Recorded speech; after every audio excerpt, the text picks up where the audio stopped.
Hi bro, welcome to our channel.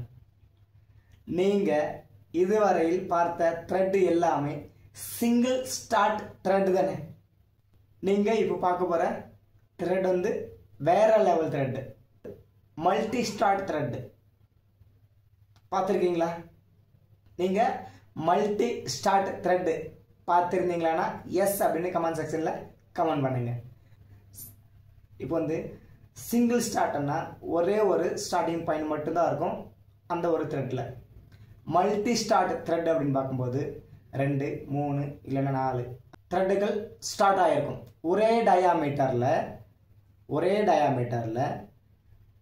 2க்கு மேற்பட்ட த்ரெட்டுகள் தொடங்கி இருக்கும்.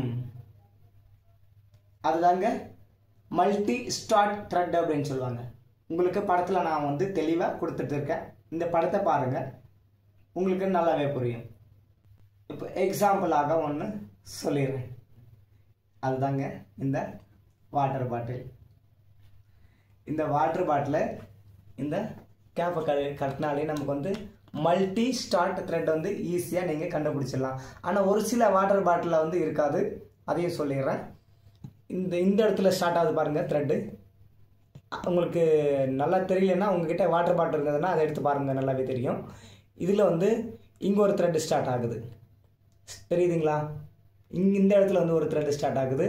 அதுக்கப்புறம் அப்படியே ரொட்டேட் பண்ணிட்டு வாங்க. இங்கே ஒன்று ஸ்டார்ட் ஆகுது பாருங்கள். இந்த இடத்துல ஒன்று ஸ்டார்ட் ஆகுது. 2 ஸ்டார்ட் ஆகிடுச்சிங்களா? 2 ஸ்டார்ட் த்ரெட் ஆச்சுங்களா? அப்படியே ரொட்டேட் பண்ணிட்டு வாங்க. இங்கே ஒன்று, மொத்தம் டோட்டலாக வந்து நமக்கு 3 கொடுத்துருக்காங்க. இங்கே ஒன்று ஸ்டார்ட் ஆகிருக்கு, இங்கே ஒன்று ஸ்டார்ட் ஆகிருக்கு, அப்புறமா இங்கே ஒன்று ஸ்டார்ட் ஆகிருக்கு. என்னுடைய விரல் இருக்குது பார்த்தீங்களா? 3 இடத்துல 3 விரல். இந்த 3 விரல் இருக்கிற இடத்துலையும் த்ரெட் வந்து ஸ்டார்ட் ஆகிருக்கு. இது வந்து இந்த வாட்டர் பாட்டில் இருக்கிறது வந்து 3 ஸ்டார்ட் த்ரெட். நீங்கள் வேணுமானா இது போல் வாட்டர் பாட்டில் கிடைச்சதுன்னா எடுத்து பாருங்கள். அதில் வந்து 3 ஸ்டார்ட் த்ரெட் வந்து இருக்குது. உங்களுக்கு புரிஞ்சிருக்கும்னு நினைக்கிறேன்.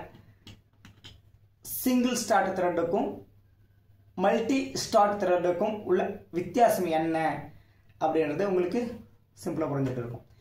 எதுக்காக வந்து இந்த சிங்கிள் ஸ்டார்ட்டு த்ரெட்டு கொடுத்துருக்காங்க, ஒரு சிலதுக்கு மட்டும் வந்து மல்டி ஸ்டார்ட் த்ரெட்டு கொடுத்துருக்காங்க அப்படின்னு பார்க்கும்போது, நம்ம கேப் வந்து சிம்பிளாக வந்து க்ளோஸ் பண்ணிட்டோம், சிம்பிளாக வந்து ஓப்பன் பண்ணிட்டோம். அது சிங்கிள் ஸ்டார்ட்டாக இருந்ததுன்னா நம்ம கேப்பை போட்டு திருவிட்டே இருக்கணும். அப்போ தான் வந்து அது டைட் ஆகும். வேணுமா நீங்கள் நார்மலாக த்ரெட் இருக்கிற ஒரு சிங்கிள் ஸ்டார்ட் த்ரெட் இருக்கிற இது வந்து நீங்கள் ரெடி பண்ணி பாருங்கள். அது ரொம்ப திருவிட்டே இருக்கணும். ஆனால் இது வந்து ஒரு ரொட்டேஷன்லேயே வந்து சீக்கிரமாக ஓப்பன் ஆகிடும் பாட்டில். அதாவது எக்ஸாம்பிள் சொல்ல போனால் ஒரே ஒரு ஸ்க்ரூ தான், ஆனால் ஒருத்தன் வந்து 10 ரவுண்டில் பண்ணுறான், ஒருத்தன் வந்து 3 ரவுண்டில் முடிச்சிடுறான். இவ்வளோ தாங்க டிஃப்ரெண்ட்டு சிங்கிள் ஸ்டார்ட் த்ரெட்டுக்கும் மல்டி ஸ்டார்ட் த்ரெட்டுக்கும். சிங்கிள் ஸ்டார்ட் வந்து பொறுமையாக வந்து நம்ம மூவ் ஆகும். லாக் பண்ணும்போதும் சரி, ஓப்பன் பண்ணும்போதும் சரி, பொறுமையாக மூவ் ஆகும். அதே மல்டி ஸ்டார்ட் த்ரெட் வந்து ரொம்ப வேகமாக மூவ் ஆகும், சீக்கிரமாகவும் ஓப்பன் ஆகிடும். இதில் வந்து எது ஸ்ட்ரென்த்து அப்படின்னு பார்க்கும்போது சிங்கிள் ஸ்டார்ட் த்ரெட் இருக்குது பார்த்தீங்களா, அது வந்து ரொம்ப ஸ்ட்ரென்த்தாக இருக்கும். இந்த மல்டி த்ரெட் ஸ்டார்ட் வந்து அந்த அளவுக்கு ஸ்ட்ரென்த் இருக்காது. ஆனால் வாட்டர் பாட்டிலுக்கு வந்து நமக்கு இந்த அளவுக்கு ஸ்ட்ரென்த் இருந்தாலே போதும். நமக்கு ஒன்றும் அந்த அளவுக்கு ரொம்ப ஸ்ட்ரென்த் இருக்கணும்னு அவசியம் கிடையாது. அதுபோல் ஒரு சில பயன்படுற இடத்துக்கு ஏற்ற மாதிரி வந்து அந்த இடத்துல சிங்கிள் ஸ்டார்ட் யூஸ் பண்ணோமா இல்லை மல்டி ஸ்டார்ட் த்ரெட் யூஸ் பண்ணோமான்றது வந்து டிஃபைன் பண்ணிக்கலாம். இது போன்ற ஒரு சில சிஎன்சி மேனுஃபேக்சரிங் ரிலேட்டடான தகவல்களுக்கு நம்ம சேனலை நீங்கள் மறக்காமல் வந்து ஃபாலோ பண்ணிக்கோங்க. அதாவது சப்ஸ்கிரைப் பண்ணிக்கோங்க. உங்களுக்கு தேவையான ஃப்ரெண்ட்ஸுக்கு வந்து ஷேர் பண்ணுங்கள். ஓகே ப்ரோ, தேங்க்யூ ஃபார் வாட்சிங். நம்ம அடுத்த வீடியோவில் சந்திப்போம். பாய்.